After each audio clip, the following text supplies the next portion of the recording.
बेटा जी question number 23 देखिए।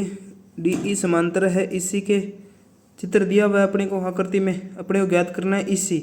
इस बच्चे ने गलत लिख रखा है बीसी ज्ञात, बीसी तो ज्ञात कर ही नहीं सकते अपने, ठीक है ना। ये भी क्लास में चित्र कराया हुआ है, मैं डायग्राम को ड्रॉ कर लेता हूँ ऊपर। देखिए बेटा जी ये सवाल दिया हुआ है, त्रिभुज दिया हुआ है ये भुजा और ये भुजा क्या रखी है, डी ई समांतर है बीसी के, ठीक है ना। तो मैंने एक प्रमेय बताई थी 6.1 छठी प्रश्नावली का सवाल है। इस त्रिभुज में ये 1.5 सेंटीमीटर दी हुई है, ये 3 सेंटीमीटर दी हुई है, ये 1 सेंटीमीटर दी हुई है और ये ज्ञात करनी है अपने को।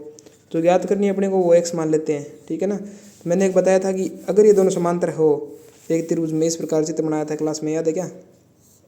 तो इसमें 1/2 बराबर 3/4 होता है। इसको मैंने 1 दिया था, इसको 2 दिया था, इसको 3 दिया था, 1/4, जबकि ये समांतर होना चाहिए थे। देखो 6.1 पर में तो ये कहा था कि अगर ये दोनों समांतर है तो 1/2 बराबर 3/4 होता है। अगर 6.2 पर मैं इसका उल्टा कहा था, मैंने कहा था अगर ये 1/2 बराबर 3/4 है तो क्या होगा, ये दोनों समांतर होंगे। वही बात इसमें लागू करनी है बेटा जी। समरूप त्रिभुज है दोनों, ये छोटे वाला त्रिभुज और बड़े वाला त्रिभुज दोनों समरूप है, इसलिए नियम लागू कर दिया। तो मैं प्रमेय से कह सकता हूँ क्या, प्रमेय से क्या कह सकता हूँ, AD/DB is equal to AE/EC कह सकता हूँ ना। तो मान रख दो बस, AD का मान 1.5/3, AE का मान 1/x। अपने को x का मान ज्ञात करना है तो वज्र गुणा कर लो, तिरछा गुणा, ठीक है ना। 1.5x बराबर में 3, ठीक। तो x का मान ज्ञात करना है तो 3, ये भाग में जाएगा 1.5/1.5, पॉइंट हटाया तो ऊपर 0, 30/15, 15 का पढ़ा 2 बार बोलने पर 30 आता है, तो x का मान आ गया 2। x का मान ये क्या होगा उत्तर, यही क्या था इसी। तो अपना इसी क्या कितना होगा 2। वैसे भी दिख रहा है कि 1.3 का डबल 3, तो 1 का डबल 2। ओके, नेक्स्ट क्वेश्चन अपने 24वां करते हैं। क्वेश्चन नंबर 24 में दे रखा है बिंदु दे रखे हैं 2, -5,7 और -1,3 के बीच की दूरी ज्ञात करनी है। तो चलिए इसको करते हैं। तो बेटा जी सबसे पहले मैंने क्या कहा था, नामकरण कर लो। पहले वाला बिंदु है तो पहले वाले के x1 y1 आएंगे क्रम से, पहले के 1 1, दूसरे के 2 2, x2 y2, ठीक है ना। तो दूरी सूत्र आपको मैंने लिखाया हुआ है, याद है ना। दो बिंदुओं के बीच की दूरी क्या होती है, x2 - x1 की whole square plus y2 - y1 की होल स्क्वायर। कई बच्चे गलती कर देंगे, वो गलती आपको नहीं करनी है। सीधा ध्यान रखो, x वाले में से x घटा लो, स्क्वायर लगा दो, प्लस y वाले में से y अलग घटा दो और स्क्वायर लगा दो। ऐसे उल्टा भी कर सकते हो, x1 - x2 की whole square plus y1 - y2 की होल स्क्वायर। क्यों, क्योंकि स्क्वायर करेंगे ना तो माइनस में कोई फर्क नहीं पड़ेगा आगे पीछे करने पर। कई किताबों में ये भी दिया होगा x1 - x2 की whole square plus y1 - y2 की होल स्क्वायर, पर ऐसे मत कर देना x1 माइनस में y1, ऐसे नहीं, पहले का दूसरे का घटाव करना है। मान रख दो सभी, x2 का मान -1, माइनस सूत्र वाला, x1 का मान -5 है, तो माइनस माइनस दोनों गुणा होंगे तो प्लस हो जाएंगे यहाँ पे, स्क्वायर प्लस, ठीक है ना। आगे y2 का मान 3 माइनस y1 का मान 7 रख दिया, सॉल्व कर लेंगे। ये 5 में से 1 जाएंगे तो क्या बचेंगे 4, बड़ी संख्या प्लस की है इसलिए प्लस का बचेगा 4, प्लस ये आगे क्या होगा, यहाँ पे क्या रहेगा, यहाँ पे रहेगा देखो 3 में से 7 गए माइनस का 4 की स्क्वायर।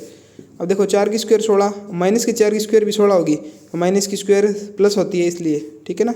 16 16 32, या ऐसे करो 2 जोड़े निकाल लो 16 के, ऐसे कर सकते हो ना। 16 कॉमन ले लिया, यहाँ पे 1 + 1 बच गया अंदर, 16 का अंडर रूट बाहर निकाल लिया, 16 का अंडर रूट हमें पता है 4 होता है, ये 1 और 1 2 रहेगा अंदर, ये इकाई आ जाएगी।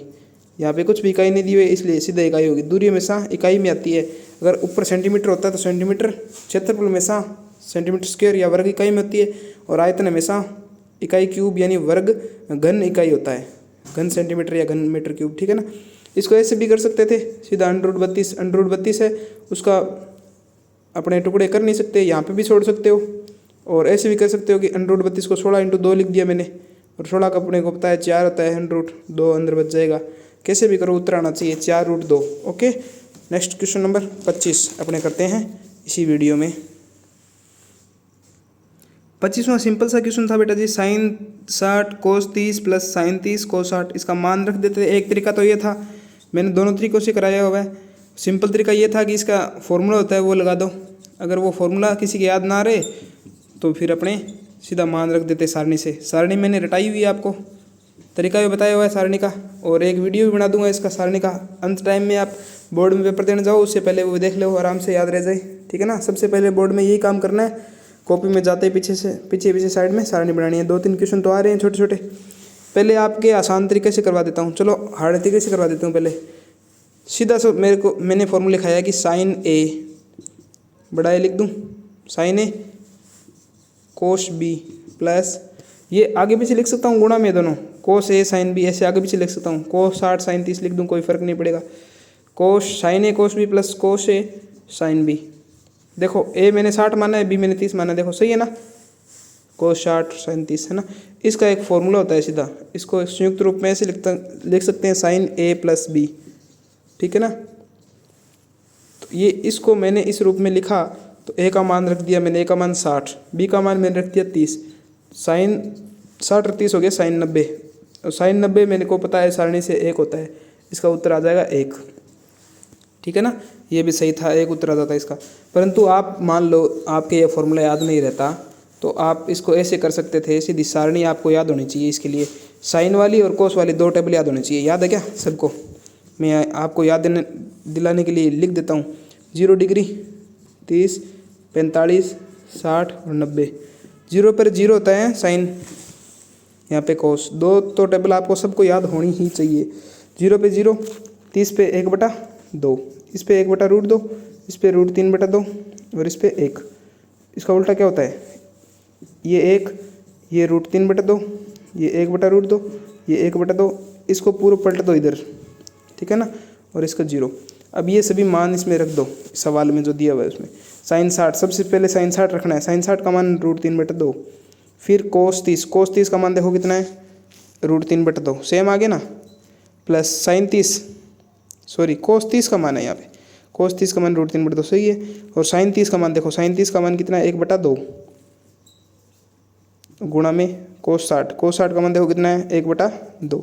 इसको हल कर लो, इसको गुणा करेंगे, √3 कितना ऊपर, √3 दोनों गुणा होता है ना, तो √ कट जाता है, सीधा 3 आ जाएगा, 3/4 प्लस ऊपर का ऊपर गुणा, नीचे का नीचे गुणा, 1/4।